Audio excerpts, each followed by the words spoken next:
कोली पद्मा माझे अगरी राजा माझे कैस फेरू तुझे उपकार माझ्या महेंद्राला संग मित्राला सुख रूप तुने लास पार माझ्या महेंद्राला संग मित्राला सुख रूप तुने लास नमो बुद्धाय. जय भीम सर्वांना. इंडो श्रीलंका विरासत कार्यक्रमाच्या दुसऱ्या पार्टमध्ये तुम्हा सर्वांचं स्वागत आहे. पहिल्या पार्टमध्ये आपण बघितलं या कार्यक्रमाच्या आयोजक भिक्खुनी संघमित्रा महाथेरी यांचा प्रवास आणि ह्या पार्टमध्ये आपण बघणार आहोत आगरी कोळी भंडारा समाज आणि बौद्ध समाजाचं असलेलं नातं, 2500 वर्षापूर्वीचा इतिहास, महाराष्ट्राचा आणि भारताचा, नालासोपाऱ्याचा इथला स्तूपाचा इतिहास, समुद्रमार्गाने होणारा व्यापार, हे सगळं खूप छान पद्धतीने मांडणी करून राजाराम पाटील सर आपल्याबरोबर ह्या व्हिडिओमध्ये शेअर करणार आहेत. म्हणून हा व्हिडिओ शेवटपर्यंत नक्की बघा. आज आपने देखा होगा कि अय्यर जी के पीछे जो छतरी लेकर उनके एक तरह से महामात्य बनकर पीछे छतरी लेकर चल रहे थे, साथ में राजाराम पाटिल जी वो पीछे जरूर चल रहे थे. आपसे आग्रह करती हूँ कि आप आए और अपने शब्द कहें. आताच आमच्या कोळीवाड्यातून इथे एकविरा आईवर एक गीत झालं. आणि आपल्याला सगळ्यांना माहिती आहे की आम्ही कोळी लोक आई एकविरेला महामाया मानतो, म्हणजे भगवान बुद्धांची आई म्हणतो. आणि कारल्याला महामाया आणि महाप्रजापती दोन्हींच्या मूर्त्या आहेत, आपण जाऊन बघू शकता. मी सुरुवातीलाच सगळ्या महापुरुषांना वंदन करताना आजच्या या कार्यक्रमाच्या निमित्ताने संघमित्रा माताजी आहेत त्यांना धन्यवाद देतो. आणि आजचा हा कार्यक्रम झाला याच्यामध्ये पत्रकार खूप आहेत. अनेक लोक प्रश्न विचारू शकतात की ह्याला आधार काय, आणि म्हणून मी आमच्या भागातून आमच्या पनवेलचे ज्येष्ठ पत्रकार सुधाकर लाड यांनी या विषयावर पुस्तक लिहिलंय की महाप्रजापती आणि महामाया एकविरा यांचं बुद्धाचं नातं, कोली वंशाचं नात्यावर पुस्तक लिहिलंय. ते पुस्तक मी विनंती करेन पहिल्यांदा आपण माताजींना अर्पण करावं, कारण हे पुस्तक या भागासाठी संदर्भ म्हणून अतिशय महत्वाचं आहे. पुन्हा पत्रकारांना शंका असेल किंवा इथल्या लोकांना शंका असेल, यांनी हे पुस्तकं खरेदी करायची इथे व्यवस्था आहे. आम्ही मोजकी पुस्तक आणलेली आहेत. या तुम्ही वर या.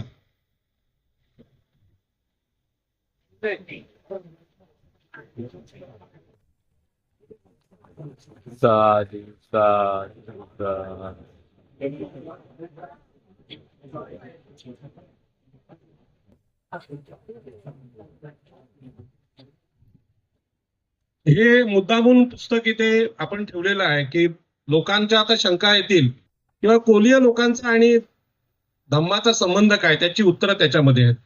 दुसरं आहे की ह्या कार्यक्रमामध्ये खूप वेळ जरी झाला असला तरी हा कार्यक्रम आता आम्ही तथागत गौतम बुद्धांच्या मामाकडचे लोक म्हणून आम्ही आमचा वेळ घेणार आणि तो आमचा अधिकार आहे आणि तुम्हाला ते ऐकावं लागेल.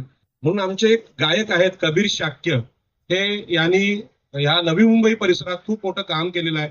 तथागत गौतम बुद्ध आणि आगरी कोळी समाज, भंडारी समाज, सागरपुत्र समाज यांच्या नात्यावर त्यांनी अनेक गाणी लिहिली आहेत, पण ती थांबली होती. मी कबीर शाक्य यांना विनंती करेन की बाबासाहेबांनी पण म्हटलेलं आहे की एखाद्या वक्त्यापेक्षा गायक जास्त चांगलं काम करतात, आणि म्हणून मी त्यांना विनंती करेन की आपण छोटस गीत, मगाशी एक गीत झालं पण हे वेगळं गीत आहे, ते तुम्हाला आवडेल तर सादर कसं करावं अशी नम्र विनंती करतो.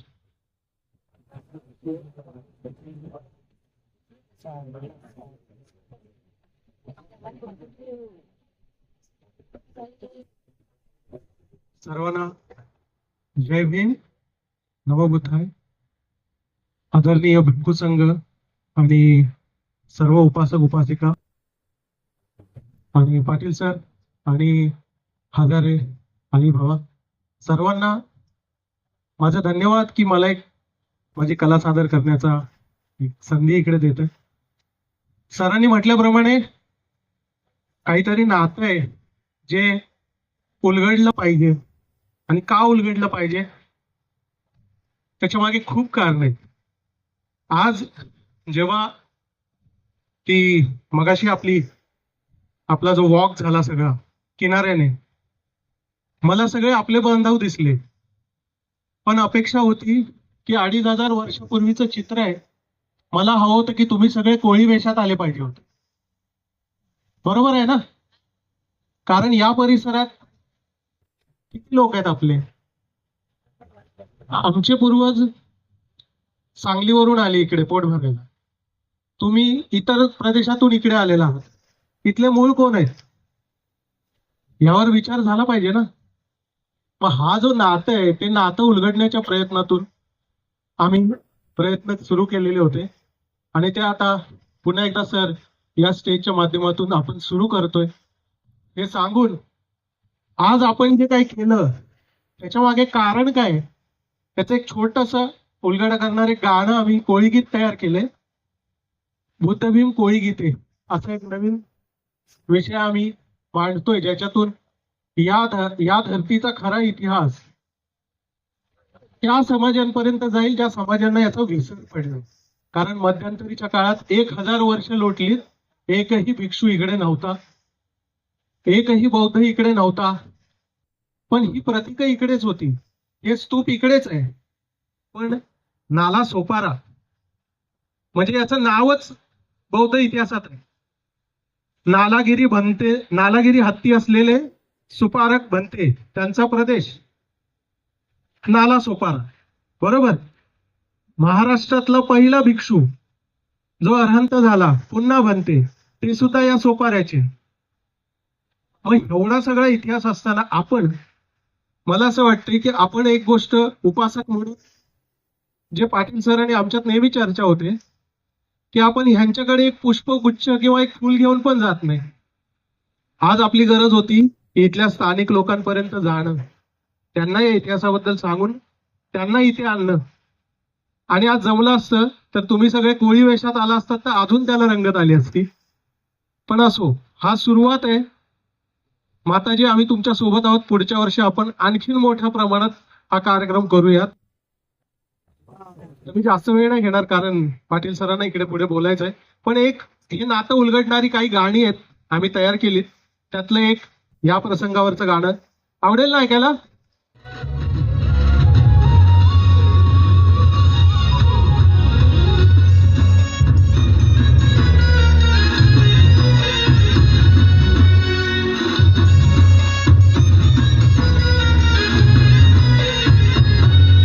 अगदी बाबा माझे कोली राजा माझे कैस फेरू तुझे उपकार. कोली बाबा माझे अगदी राजा माझे कैस फेरू तुझे उपकार. माझ्या महेंद्राला संग मित्राला सुखरूप तुने लास पार. माझ्या महेंद्राला संग मित्राला सुखरूप तुने लास पार.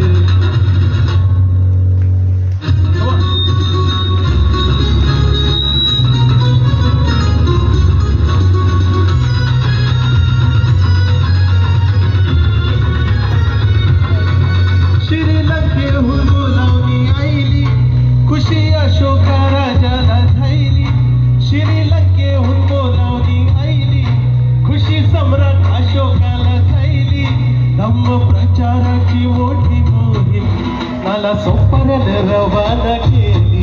धम्म प्रचाराची मोठी मोहीम या दर्याने रवाना केली. खरं की नाही. साऱ्या देशामध्ये तो निवर्तय तुला त्याचे भरवसा तुझ्यावर पार. साऱ्या देशामध्ये तो निवर्तय तुला त्याचे भरवसा तुझ्यावर पार.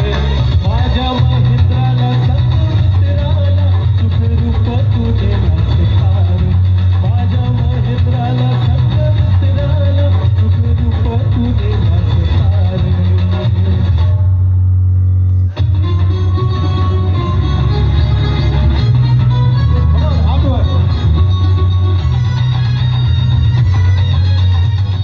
कोल्यांची सेना बाजूला 15 प्रवास केला. अगदी कोल्यांची सेना बाजूला जेव्हा संकट येतय त्यावर सगळे धावतन रक्षणाला. जेव्हा संकट येतय त्यावर सगळे धावतन रक्षणाला. लाटा हाताने केला वंदन.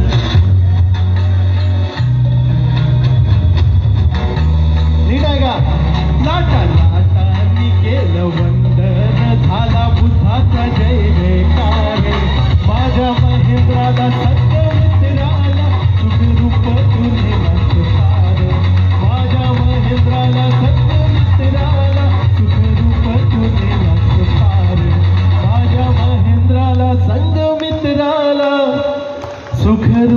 तू नेलास पार. थँक्यू. मला खूप कमी वेळ मिळाला होता प्रिपेअर करायला. श्रीलंकेला गेलो बोधिवृक्ष घेऊन आणि ते सगळं अनुभवलेलं आहे. आता प्रश्न असा आहे की आजच्या या कार्यक्रमामुळे या इतिहासाला उजाला मिळाला आहे की बाबा ही अशी अशी घटना घडलेली आहे. नव्हती, बोटीतूनच लोकांना जात होते आणि म्हणून ही जी कोळी टोपी आहे ही समुद्रावरचं प्रतीक आहे आणि या लोकांनी तिकडे त्यांना पोचवलेलं आहे. आजच्या या कार्यक्रमामध्ये आमच्या कोळी बांधवांनी यामध्ये जे सहकार्य केलं ते आपल्याला समोर आहे आणि म्हणून आम्ही आपल्याविषयी सगळ्यांची कृतज्ञ आहोत. खास करून संघमित्रा बनते आणि आमचा भिक्खू संघ यांच्याविषयी आम्ही कृतज्ञ आहोत, कारण आपण आम्हाला आमच्या इतिहासाची प्रत्यक्ष आठवण आज करून दिली. त्याचं चलचित्र आहे, त्याचा जो व्हिडिओ जोपर्यंत येईल आता युट्यूबला तेव्हा लोकांना कळेल का इतिहास काय असतो, तो समोर कसा दाखवायचा असतो. आणि म्हणूनच या कार्यक्रमाला उपस्थित बनते संघमित्राजी, सुनीती बनते असतील, धम्मदिना, सत्यशिला, हर्षशिला आणि विजया मैत्री, धम्मदर्शना, नागकन्या, नागसेन बनते, राहुल बोधी, आनंद, धम्मबोधी, शांतीराज, या सगळ्यांविषयी मी प्रचंड आदर व्यक्त करतो. ही ऐतिहासिक घटना आहे.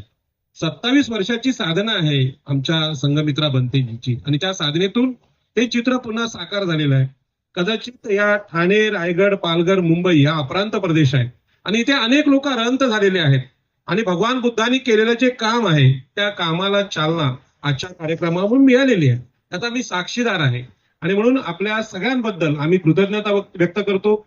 या कळंब गावात अंदाजे 10,000 कोळी लोकांची वसाहत आहे आणि हे कोळी लोक इथे राहतात. हाच मोठा पुरावा आहे, कारण याच लोकांनी संघमित्रा आणि महेंद्र यांना श्रीलंकेत पोहोचवलं. खरं म्हणजे खूप अभ्यासपूर्ण बोलायला पाहिजे, कारण हा व्हिडिओ संपूर्ण महाराष्ट्र आणि देश पाहणार आहे आणि तो प्रश्न विचारणार आहे. काही लोक बोलतात की याचा पुरावा काय, तर हा जो स्तूप आहे तो त्याचा पुरावा आहे.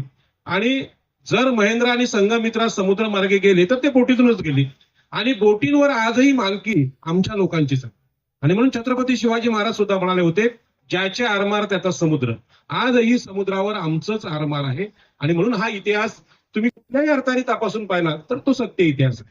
आणि म्हणून या कार्यक्रमाला पत्रकार आलेत अनेक, सुधाकर लाड असतील, विजय चतुर्वेदी असतील, सुनील सरवदे असतील, आमचे सम्राटचे पत्रकार इथे आलेले आहेत. या सगळ्यांबद्दल आदर व्यक्त मी करतो. कोळी समाजातर्फे मी समता सैनिक दलाचं पुन्हा आभार मानतो, कारण त्यांनी या कार्यक्रमाला शिस्त दिलेली आहे. आणि पनवेल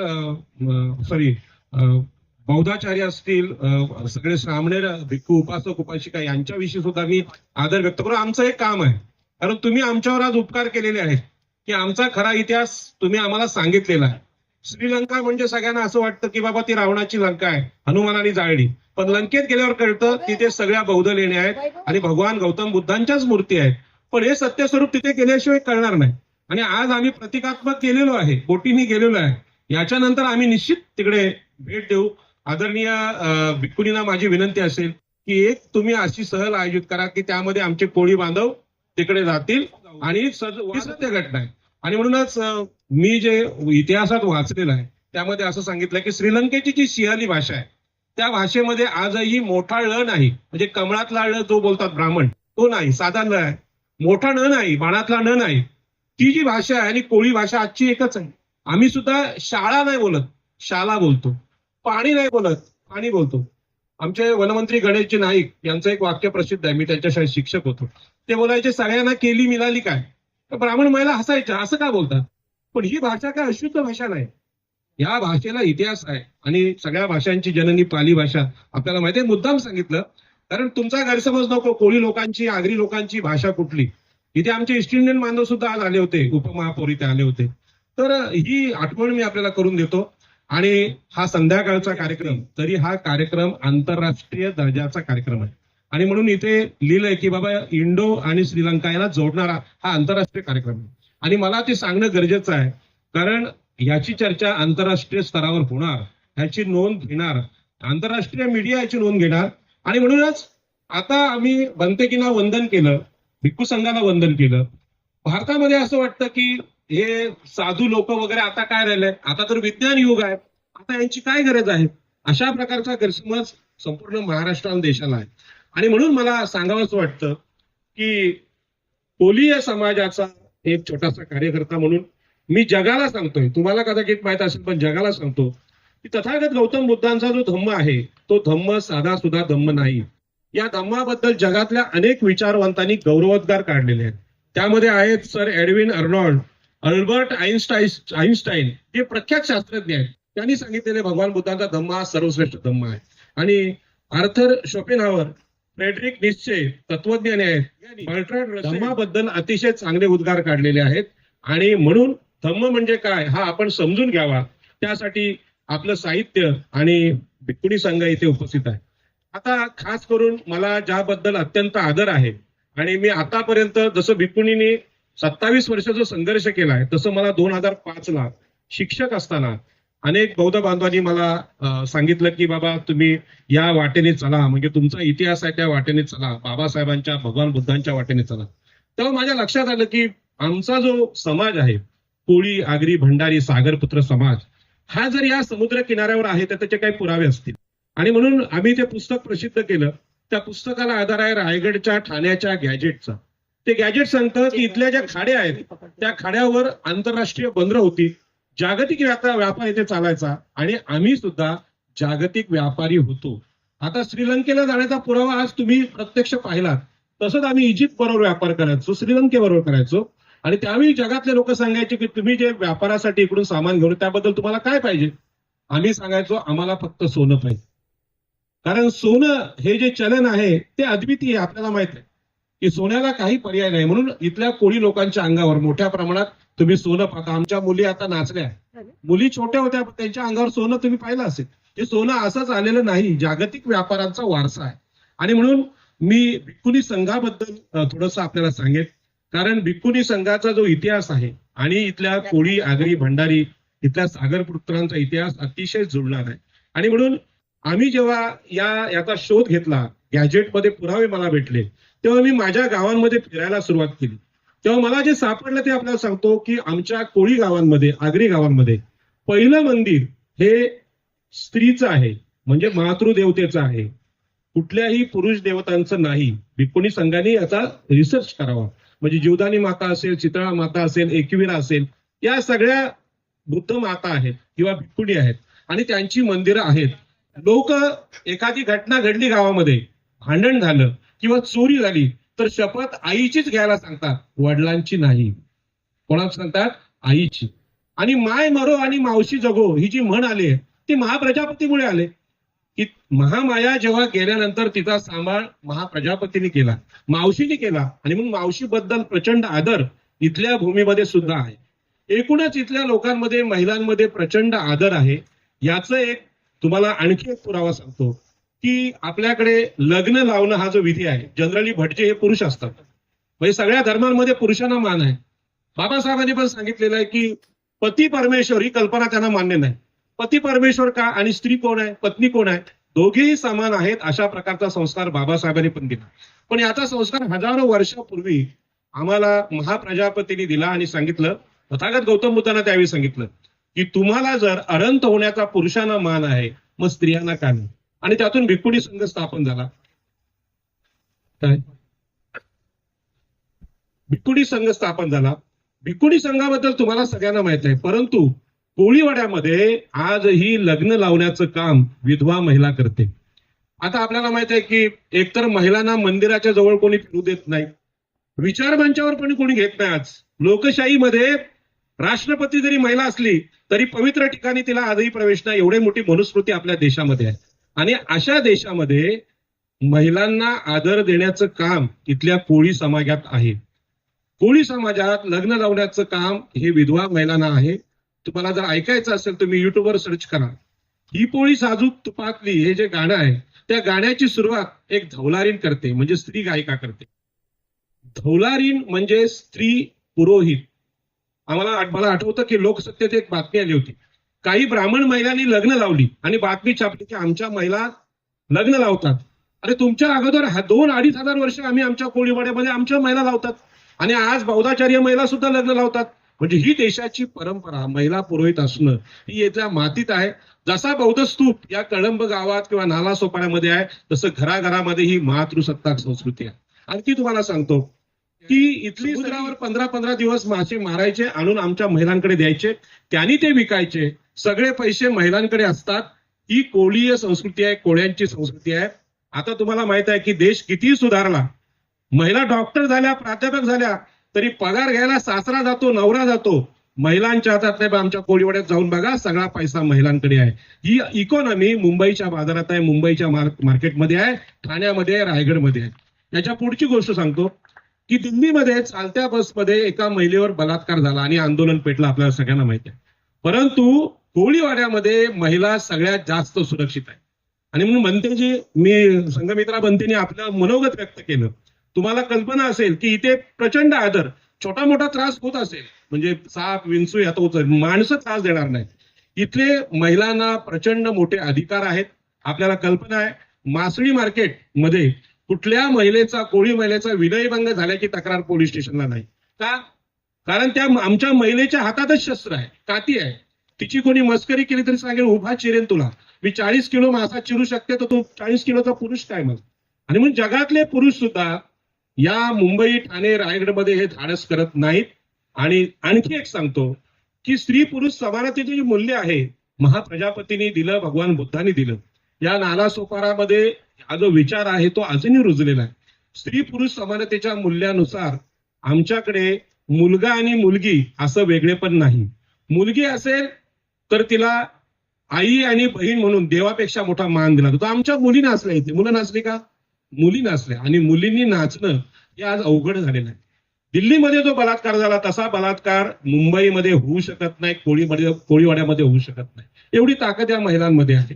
स्त्री पुरुष समानता आहे. आणि म्हणून लग्नामध्ये हुंडा द्यावा लागत नाही. कोळीवाड्यामधल्या मुलींना लग्नामध्ये हुंडा द्यावा लागत नाही.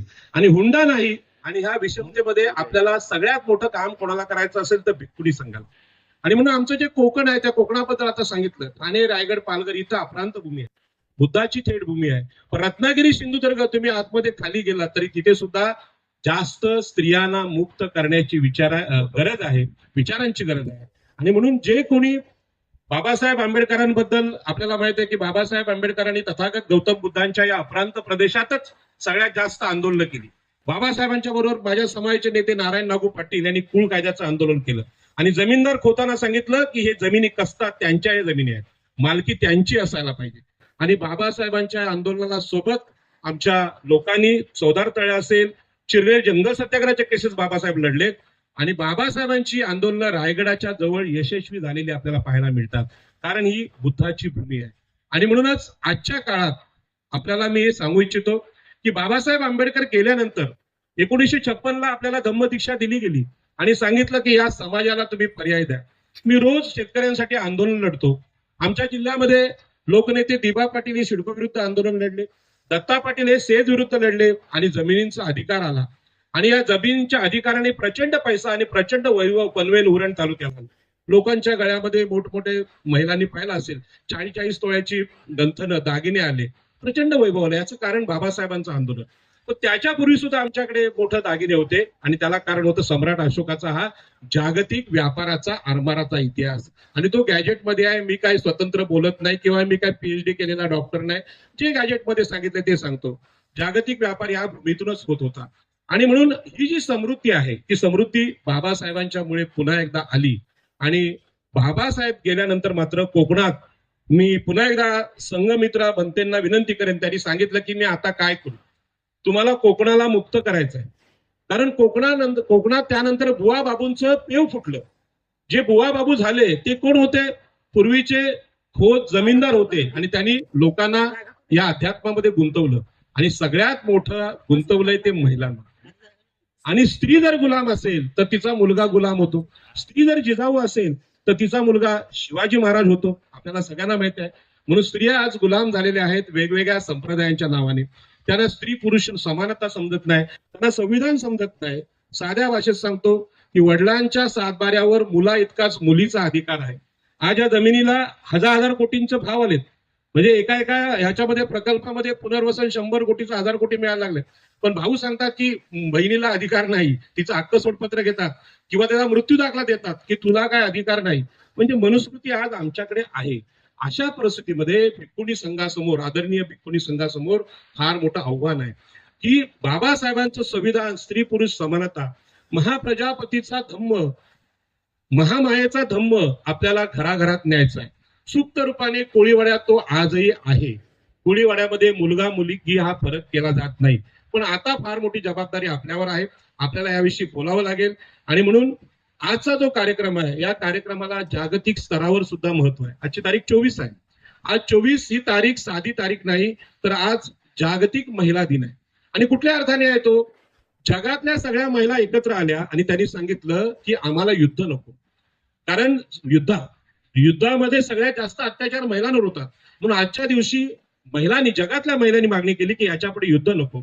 आणि आपल्याला माहित आहे पुढचं वाक्य तुम्हाला सांगू नको, युद्ध नको तर आम्हाला युद्ध हवं.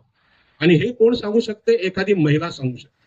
शस्त्रांनी जेव्हा हल्ले होतात तेव्हा ज्या मुलांना, लहान बाळांना आपल्या आईने वाढवलं, अगदी त्याचा कान असेल, नाक असेल, पाय असेल, त्यांना तेल लावलं असेल आणि त्याला घडवलं असेल, त्या मुलाचे हातपाय तुटताना सगळ्यात दुःख कोणाला होतं? मातेला होतं. आणि म्हणून जगातल्या महिलांनी सांगितलं की आम्हाला आता शस्त्र नको. आणि हा शस्त्र नको, शांती हवी, हा विचार जगामध्ये भगवान बुद्धांचाच विचार आहे. आणि म्हणून इराण आणि इस्रायल आणि अमेरिका यांचं युद्ध थांबवायची गोष्ट झाली तेव्हा लोक एकत्र बसले होते. परंतु मला माहित आहे की आम्ही ठाण्यामध्ये एक धम्म परिषद घेतली होती. त्यावेळेस सिरीसेना नावाच्या एक भंती आल्या होत्या. त्यांनी सांगितलं तुम्हाला जर शांती पाहिजे असेल तर जगात शोधून चालणार आहे. तुमच्या डोक्यामध्ये जोपर्यंत शांती येत नाही तोपर्यंत शांती येणार नाही. आणि म्हणून आजच्या या कार्यक्रमामध्ये आपल्याला माहित आहे की उल्हास केणी हे आमचे भाऊ आहेत. त्यांचं हे रिसॉर्ट आहे आणि ताज म्हणून त्याचं नाव आहे. आणि खरोखर ताजच आहे हा. तिकडे आमच्या कुलाब्याजवळ ताज हॉटेल आहे ना, तिथली जागा सुद्धा कोळ्यांची आहे. 14 एकर आमचा कुलाबा कोळीवाडा आहे. मुंबईत आमचे 200 गावठण आहेत. इथे सुद्धा हे कोळीवाडे ऐतिहासिक कोळीवाडे आहेत. मी भंतेजींना पुन्हा एकदा धन्यवाद देईन की या भूमीची खरी ओळख आपण दिलेली आहे. कारण श्रीलंकेचं आणि नालासोपाऱ्याचं नातं हे आंतरराष्ट्रीय नातं आहे. उद्या येणारे जे पर्यटक आहेत ते तुम्ही आलेत त्याच्या 1000 पट येणार आहेत. का? हे बघण्यासाठी. म्हणून कोळी बांधवांच्या वतीने मी आपले आभार मानतो की तुम्ही फक्त आम्हाला ज्ञान दिलं नाही तर भाकरी सुद्धा दिलेली आहे. हा व्यवसाय वाढणार आहे. या नालासोपाऱ्याला पुन्हा एकदा वैभव येणार आहे आणि त्याला कारण आजचा कार्यक्रम आहे. आणि म्हणून पत्रकारांना पुन्हा विनंती करतो, हा कार्यक्रम पुन्हा पुन्हा दाखवा. मी कारले लेण्यांबद्दल सुद्धा आमच्या लोकांना सांगितलं की कारल्याची बौद्ध लेणी जोपर्यंत जगासमोर येत नाही तोपर्यंत तिथलं पर्यटन वाढणार नाही. आणि म्हणून तिथे बुद्ध मातेचं मंदिर आहे, हे जगासमोर आणलं पाहिजे. पुन्हा एकदा भिक्खुनी संघाला मी सांगेन, तिथे मी एकदा मंदिरात गेलो असताना जैन भिक्खुनी तिथे आल्या होत्या. त्यांना विचारलं तुम्ही इकडे काय करता? ते म्हणतात आम्ही महाप्रजापतीला भेटायला आलो. जैन भिक्खुनी म्हणजे महाप्रजापतींनी जे काम केलेलं आहे, जगामधला कुठलाच धर्म स्त्रियांना समान अधिकार द्यायला तयार नव्हता. त्यांनी सांगितलं की तुम्ही जर अनंत होऊ शकता मग आम्ही काय कमी आहोत का? आणि त्यामध्ये भिक्खुनी संघाची स्थापना ही अत्यंत महत्वाची आहे. मी आदरणीय बनतेना विनंती करताना, नम्र होताना सांगतो की माझे वडील मुंबईत होते तेव्हा आई माझी घरी असायची. आईच्या समोर मी शिकलो. गावात भांडणं झाली, मारामारी झाली की आई माझ्या रक्षणाला उभी राहायची. आईने आमचं शेत घडवलं. म्हणजे स्त्रियांमध्ये शेती करण्याची, व्यवहार करण्याची ताकद आहे. आणि भारतीय नाही जगातल्या शेतीचा शोध स्त्रियांनी लावला. पण सातबाऱ्याला आजही मालकी महिलांना मिळत नाही, घरावर मालकी मिळत नाही. या प्रश्नांकडे सुद्धा मी आपलं लक्ष वेधू इच्छितो. त्यामुळे भिक्खुनी संघाची जबाबदारी या देशामध्ये फार मोठी आहे. आणि ती इतकी मोठी आहे की आपल्याला रामायणातल्या सीतेला सुद्धा मुक्ती द्यावी लागेल आणि महाभारतातल्या द्रौपदीला सुद्धा अधिकार द्यावा लागेल. जर द्रौपदीला अपमान झाला म्हणून साडी देण्यासाठी भावाला बोलावं लागलं, पण आमच्या कोळणीला मच्छी मार्केटमध्ये भाऊ पण नको आणि नवरा पण नको. तिच्यात हिंमत आहे. कोणाची ताकद आहे तिचा अपमान करण्याची. आणि ही ताकद तथागत गौतम बुद्धांच्या स्त्री पुरुष समानतेने दिले. हे आमच्या लोकसभेला, हे आमच्या राज्यसभेला, हे आमच्या विधानसभेला, हे विधान परिषदेला सगळ्यांना सांगायला लागेल. आणि म्हणून आजचा कार्यक्रम आहे हा साधा कार्यक्रम नाही. आणि या कार्यक्रमासाठी ज्यांनी मदत दिलेली आहे त्या मदतीसाठी मी आपल्याला धन्यवाद देतो. आणि या नालासोपाऱ्यामध्ये पूर्णा बनतेने जे काम केलेलं आहे त्यांचं नाव सुद्धा तुम्हाला पूर्ण माहित नसेल तर सांगतो की पूर्णा यांचं नाव आहे मैत्राणी पुत्र. म्हणजे त्यांच्या आईचं नाव मैत्राणी पुत्र, आणि मैत्राणी पुत्र म्हणून पुन्हा बनतेना ओळखलं जायचं. म्हणजेच आईच्या नावाने जे लोक ओळखले जातात ते मातृसत्ताक लोक होते. आणि आम्ही अभिमानाने सांगतो, आम्ही कोळी लोक हे मातृसत्ताक आहोत. आम्ही एकविरा आईला सगळ्यात मोठा सन्मान देतो आणि एकविरा आईच्या मुळेच आम्ही आंतरराष्ट्रीय व्यापारी होतो, आजही आहोत. आणि समुद्रावर आजही काय भांडण झालं, युद्ध झालं, ज्यांच्या नौका आहेत तेच देशाला वाचवू शकतात हे अनेक सैन्याचे अधिकारी पण मान्य करतात. अशा परिस्थितीमध्ये हे जे आमचं ताज रिसॉर्ट जिथे आहे, असे अनेक रिसॉर्ट 200-300 रिसॉर्ट इथे आहेत. आणि हे इथंच नाही तर रायगडमध्ये आहेत. मी सुद्धा रिसॉर्टचा व्यवसाय करतो नागावला. हे जे रिसॉर्ट आहेत त्या जागा कोणाच्या? आता नालासोपाऱ्याची जागा कोणाची ती कोणी सांगेल? तथागत गौतम बुद्धांचे वडील हे शाक्य वंशाचे आणि आई ही कोलीय वंशाची. या जागा सुद्धा आमच्या आहेत आणि हा संघर्ष आम्हाला करावा लागणार आहे, कारण आमचा इतिहास पुसला गेलेला आहे. सातबारे आमचे बदललेले आहेत. आमचा इतिहास कोणी सांगत नाही, मग तो भीमा कोरेगावचा असेल किंवा छत्रपती शिवाजी महाराजांच्या आरमाराचा. त्या आरमारामध्ये मावळे लढलोत आम्ही, कारण समुद्रात ज्याला पोहता येत नाही तो समुद्रात काय करणार? समुद्रात पोहणारे आजही लोक आम्ही आहोत. आणि म्हणून आदरणीय बनतेजींना माझी विनंती आहे की पुढल्या काळामध्ये या मुंबईचे सातबारे बदलण्याचं काम आज सुरू आहे. ही मुंबई कोणाची हा प्रश्न पडणार आहे. त्यावेळी या संघर्षामध्ये बाबासाहेब आंबेडकरांच्या नंतर आपलं मार्गदर्शन आम्हाला हवंय. त्याचं कारण सांगतो की महिलांना हे जर सांगितलं नाही तर हे कोकण धोक्यात आहे. आणि कोकण मुंबई झाली, दुसरी मुंबई नवी मुंबई झाली, तिसरी मुंबई आता पेणमध्ये होते. लोकांना फसवून होते, कायदा बाजूला करून बाबासाहेबांच्या कुळ कायद्याची अंमलबजावणी न करता होते. आणि म्हणून आजचा ज्या कार्यक्रमामध्ये आहे त्या कार्यक्रमामध्ये बोलण्यासारखं खूप आहे, पण उशीर झाल्यामुळे सगळ्यांना लांब जायचं आहे. एवढंच सांगेल की तुम्ही सरकारी गॅजेट जर पाहिली तर सरकारी गॅजेटमध्ये नाला सोपाऱ्याचे अनेक पुरावे आहेत आणि जिवंत पुरावे हेच आहेत. घारापुरी नावाचं बेट आहे, तिथे जा. 97% आगरी कोळी लोक तिथे राहतात, कोळी लोक राहतात. आणि त्या घारापुरी बंदर सुद्धा आंतरराष्ट्रीय बंदर त्या काळचा आहे. तो सुद्धा हा भाग आहे जो आजचा इतिहास इथे उलगडला गेला. आणि म्हणून या कार्यक्रमामध्ये खरं म्हणजे मला बोलायची संधी दिली आणि छत्री धरायचा मान जो मला भिक्खुनींनी दिला, माझ्या जीवनाचं सार्थक करणारा हा भाग होता. कारण 2500 वर्षानंतर कोळी लोकांना हे नातं आठवेल की नाही असं वाटत नव्हतं, पण आम्हाला ते आठवलं. अनेक आंबेडकरी भावांनी हा आम्हाला इतिहास करून दिला. पण भंतेजींना मी विनंती करेन, त्यांचा माझा परिचय एकदा मी कार्यक्रमाला आलो होतो, याच्या पलीकडे परिचय नव्हता. पण त्यांनी जी निवड केली की राजाराम पाटील तुम्ही ते छत्री धरण्याचं काम करायचं आहे, याच्या पाठीमागे माझी साधना नसेल पण त्यांची साधना आहे. आणि त्यांनी जी निवड केली त्या निवडीबद्दल मी मुंबईचे, ठाण्याचे, रायगडचे, पालघरचे सागरपुत्र, छत्रपती शिवाजी महाराजांचे आरमाराचे लोक, सम्राट अशोकाचे लोक आणि आई एकविराकडचे म्हणजे भगवान बुद्धाच्या माहेरकडचे आम्ही सगळे लोक आपल्याबद्दल अत्यंत कृतज्ञ आहोत.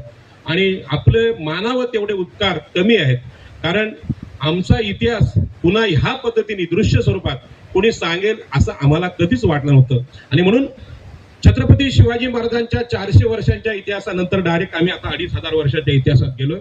आणि आम्ही श्रीलंकेत जाणार आणि तिथला धम्म आहे त्याचा अभ्यास करणार आणि हा धम्म या कोकणाला देणार. आणि हे पण सांगणार, कोकण भूमी ही आईला ठार करणाऱ्या परशुरामाची नाही, तर कोकण भूमी ही आई एकविरीची आहे, तथागत गौतम बुद्धांची आहे. त्यांनी सांगितलं की ह्या जगाला हिटलरच्या पद्धतीने शस्त्राने बंदुकीने जिंकता येत नाही, मुसोलिनी प्रमाणे जगाला अशा पद्धतीने जिंकता येत नाही, तर लोकशाही पद्धतीने प्रेमाने मैत्रीने जिंकता येतं, हे भगवान बुद्धांनी सांगितलं. आणि तो विचार आज पुन्हा एकदा जाग केल्याबद्दल त्या घटनेचे सगळे साक्षीदार म्हणून विचार मंच सुद्धा तितकाच महत्वाचा आहे आणि तुम्ही सुद्धा तितके महत्वाचे आहात.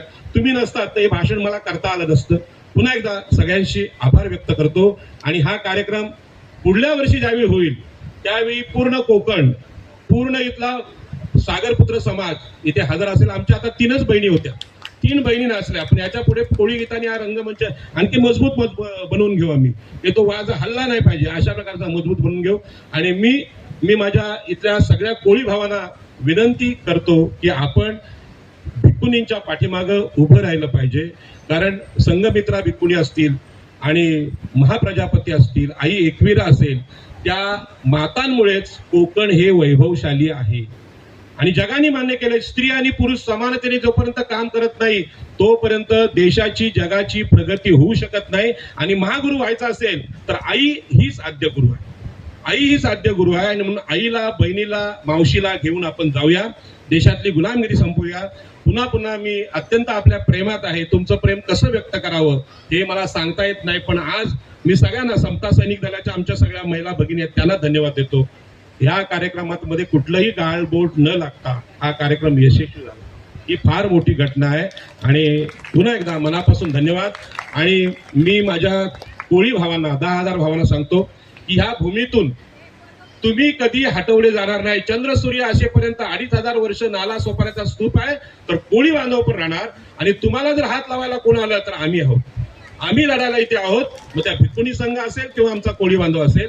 आणि आपल्या वैभवाला आता पुन्हा एकदा सुरुवात झालेली आहे. श्रीलंकेमध्ये ही बातमी ट्रान्सलेट करून आपण पाठवू की बाबा तिथूनच आमचे संघमित्र आणि महेंद्र तुमच्याकडे गेली आणि म्हणून हा इतिहास जागा झाला. तर कोळीवाड्याला वैभव आल्याशिवाय राहणार नाही. हा जो आमचा रिसॉर्ट आहे आता फक्त 3 माळे आहेत, अष्टकोनी आहेत. हा उंचच उंच आकाशाला भिडणार आहे हे आम्हाला माहिती आहे. पुन्हा एकदा सगळ्यांना धन्यवाद. जय हिंद, जय महाराष्ट्र, नमो बुद्धाय. बंतेजींना पुन्हा एकदा मी वंदन करतो. पत्रकारांनी माझा फोटो काढावा कारण हे वंदन धम्माला काय बंतेजी बोल मी आपल्याला वंदन करतो.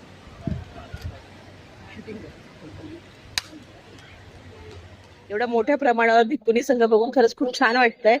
आणि या कार्यक्रमाचा हाही एक उद्देश आहे की यापुढे भिक्खुनी संघाची वाढ व्हावी.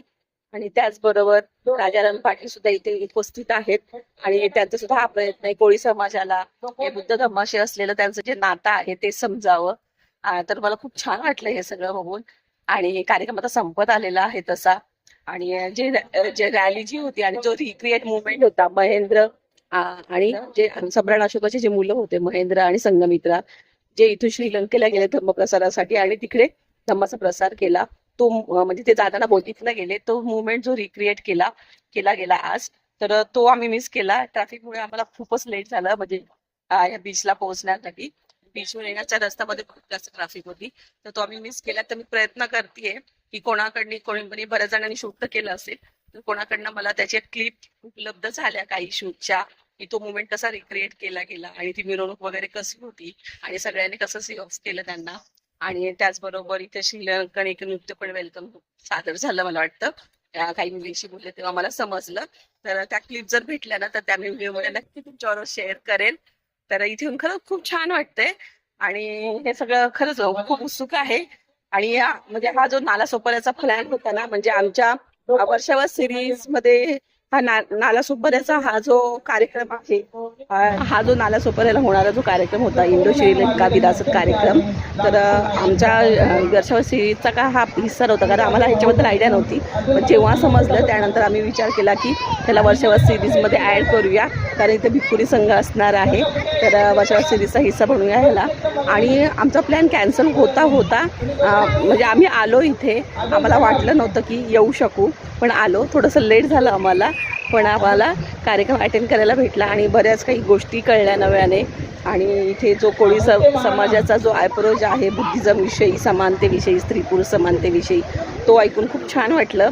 आणि तसं तर तुम्ही व्हिडिओमध्ये बघालच. आणि याच्या आधी म्हणजे जो आम्ही मिस केला तो पार्ट थोडासा फार तर मी ॲड करण्याचा प्रयत्न करेन आणि माझ्या व्हिडिओतनं कळेल. पण मला वाटतं इतर बरेच जण बघितले मी, इथे बरीच लोकं होती जे शूट करत होती यूट्यूबसाठी, तर तुम्हाला काही दुसऱ्या जणांच्या व्हिडिओमधनं सुद्धा बघायला भेटतील नक्कीच. आणि ते भेटावेत, जास्तीत जास्त लोकांपर्यंत हा संदेश जो आहे तो जावं, म्हणजे जास्तीत जास्त लोकांपर्यंत हा मॅसेज तो पोचला पाहिजे.